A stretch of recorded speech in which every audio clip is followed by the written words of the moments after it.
మాజీ సీఎం జగన్పై రాజ్యసభ సభ్యులు సానా సతీష్ బాబు తీవ్ర స్థాయిలో ధ్వజమెత్తారు. జగన్ వ్యాఖ్యలు రాష్ట్ర పారిశ్రామిక అభివృద్ధికి ముప్పుగా మారాయని ఆయన ఆందోళన వ్యక్తం చేశారు. మంగళగిరి టీడీపీ కార్యాలయంలో మాట్లాడిన ఆయన వైసీపీ కులాల మధ్య చిచ్చు పెడుతూ హత్యా రాజకీయాలను ప్రోత్సహిస్తుందని విమర్శించారు.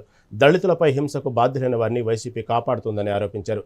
రాష్ట్ర ప్రగతిని అడ్డుకుంటే భవిష్యత్తులో ఆ పార్టీని ఒక్క సీటుకే పరిమితం చేస్తారని సతీష్ బాబు హెచ్చరించారు. ఈ హత్యల్ని దళితులకు వ్యతిరేకంగా పనిచేసే వాళ్ళని ప్రోత్సహించడం మనం చూస్తున్నాం. దీన్ని జనాలు గుర్తిస్తారు. ఆల్రెడీ వీళ్ళు 11 సీట్లతో బుద్ధి చెప్పారు.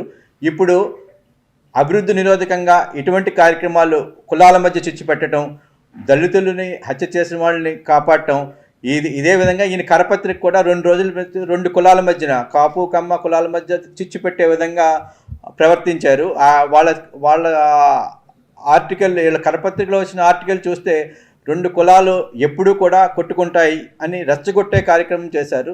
ఈ జగన్కి ప్రత్యేకంగా చెప్పేది ఏంటంటే, ఈయనకి కులాల మధ్య చిచ్చుపెట్టడం. మా గోదావరి జిల్లాలు ప్రశాంతంగా ఉండే జిల్లాలు, పచ్చని పొలాలు, కొబ్బరి చెట్లతో ప్రశాంతంగా జిల్లా. వాళ్ళు అధికారంలో ఉన్నప్పుడు కొన్ని కులాల మధ్య చుట్టు పెట్టారు. ఇప్పుడు మళ్ళీ ప్రత్యేకంగా కొన్ని కులాల మధ్య చిచ్చు పెట్టాలని చూస్తున్నారు. దీన్ని మా గోదావరి ప్రజలు సహించరు. వీరికి ఈ 11 సీట్లు కాదు, 1 సీటు వచ్చేటట్టు బుద్ధి ఈ హత్యా రాజకీయాలు అన్నవి ఇతనికి ఆనవాయిగా ఎప్పటి నుంచో, తాతల నుంచి వచ్చినట్టు ఉన్నాయి.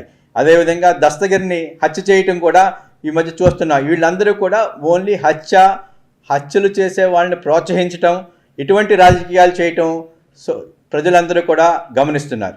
అభివృద్ధి పదంలో నడుస్తున్న ఆంధ్రప్రదేశ్ రాష్ట్రాన్ని ఇతను అడ్డుకోవాలని చూస్తున్నాడు. జగన్మోహన్ రెడ్డి ఇతని ఆలోచన విధానం పోలవరం ప్రాజెక్టు కానీ, అమరావతి నిర్మాణం కానీ ఎంతో వేగతరంగా జరుగుతుంది. అంతేవిధంగా ఆల్సన్ మెటల్ కానీ రకరకాల పరిశ్రమలు ఆంధ్రప్రదేశ్కి వస్తున్నాయి. వచ్చే పారిశ్రామికవేత్తల్ని ఇతను అడ్డుకోవాలని చెప్పేసి భయపెట్టే కార్యక్రమంలో అతను గత వారం మాట్లాడిన విధానం కూడా, మేము వచ్చిన తర్వాత ఇది మార్చలేమా, ఇటువంటి ఆలోచన విధానం పారిశ్రామికవేత్తలకు ఆందోళన కుదిరి చేసి ఆంధ్రప్రదేశ్ని వచ్చే అభివృద్ధిని అడ్డుకోవాలనే కార్యక్రమంతో ఈ విధమైన కార్యక్రమాలు చేస్తున్నారు. ఇదే విధంగా కార్యక్రమాలు చేస్తే ప్రజలు గమనిస్తారు. మీరు అభివృద్ధిని అడ్డుకుంటే ఈ 11 సీట్లు 1 సీటు అవటం ఖాయం.